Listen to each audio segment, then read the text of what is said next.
So as you know, a year ago, I received my COVID vaccine when I gladly signed up for a clinical trial here in the United States with AstraZeneca.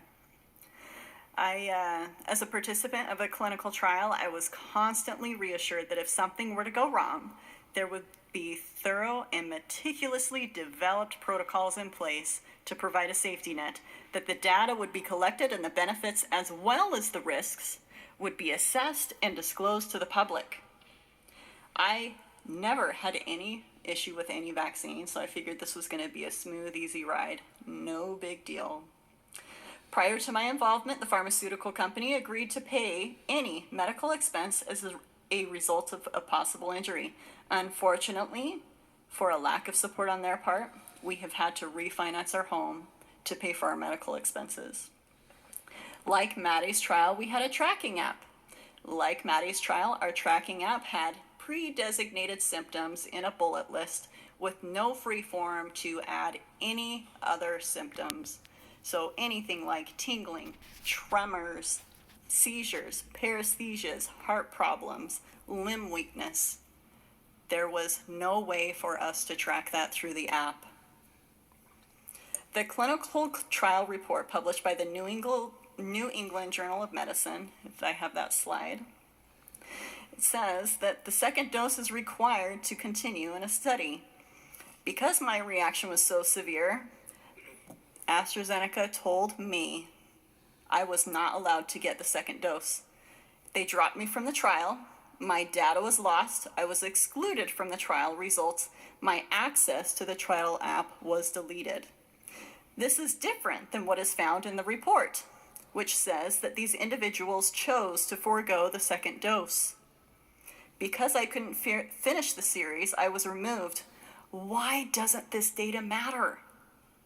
The clinical trial report also says serious adverse events will be recorded from the time of signed informed consent through day 730. I last heard from them on day 60. I am almost at day 365. That is 10 months of critical safety data gone. I continued to suffer and decline as the trial progressed without me. So what are the agencies doing about this? As we have heard, there's a lot of questions that need answers. The heads of the NIH, FDA, and CDC have known firsthand about my case and thousands of others. These direct reports began as early as last December. I, along with several injured physicians, continued to reach out to the FDA through emails, phone calls. We did video conferences with Peter Marks and Janet Woodcock, constant emails with Janet Woodcock and myself directly. We have literally asked and we have begged repeatedly for them to acknowledge these reactions. They declined.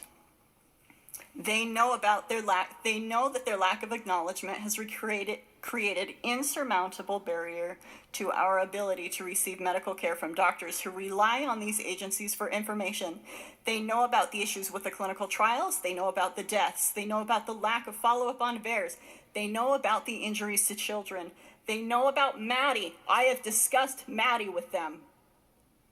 They know about the mandates imposed on the injured. They know about the suicides as the results of months-long suffering. They know about the aggressive censorship. They know about the media censorship.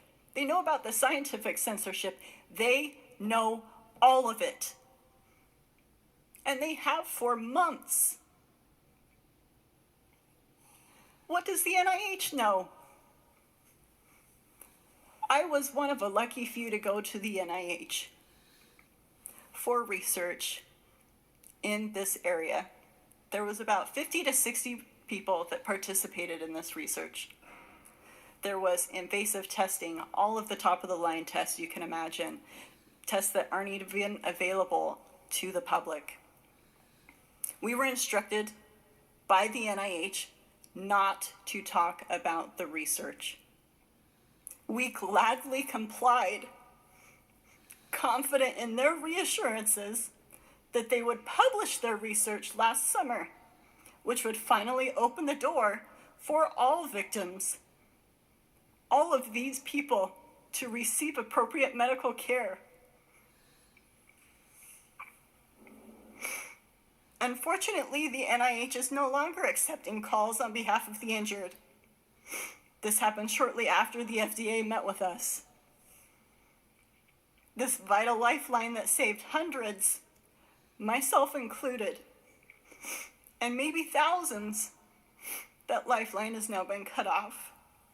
The NIH has told me and others that this is an immune-mediated response to the spike protein.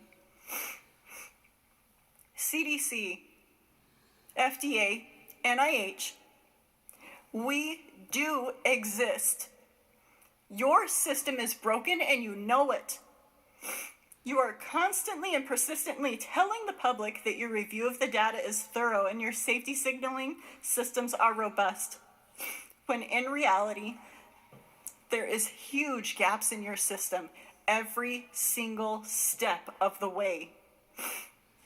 You are not taking care of those who suffer severe adverse reactions. Stop telling the public that you are. Your refusal to take action means there will be more like us. Take responsibility for your role in the suffering of good Americans who did their part by taking the vaccine and had no idea this could happen to them. Here's your proper informed consent. If you get COVID, you will get medical help. But I'm afraid to tell you, if you have this reaction, that reaction, Maddie's reaction, Doug's reaction,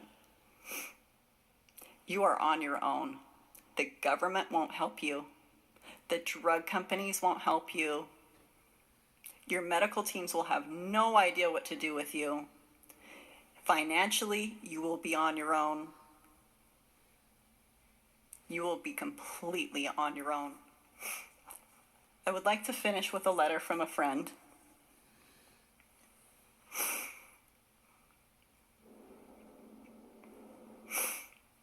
That I received a couple of months ago.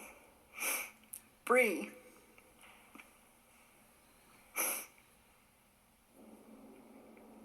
I cannot take this any longer. This has taken everything away from me.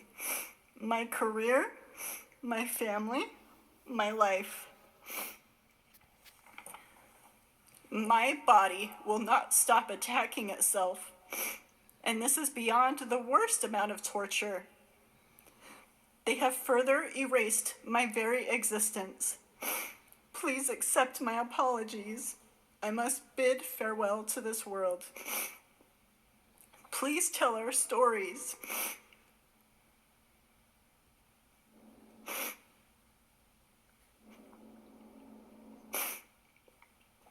Please make sure the world knows the cruelty that has been imposed upon us. Goodbye, my dear friend. I will see you on the flip side. Rochelle Walensky, Janet Woodcock, Peter Marks, Anthony Fauci. You erased her, and the many others like her. Their blood is on your hands. You cannot bring my friends back, but you can save others from their fate if you finally just tell the truth. If the government won't help us, if the drug companies won't help us, who will help us? Thank you.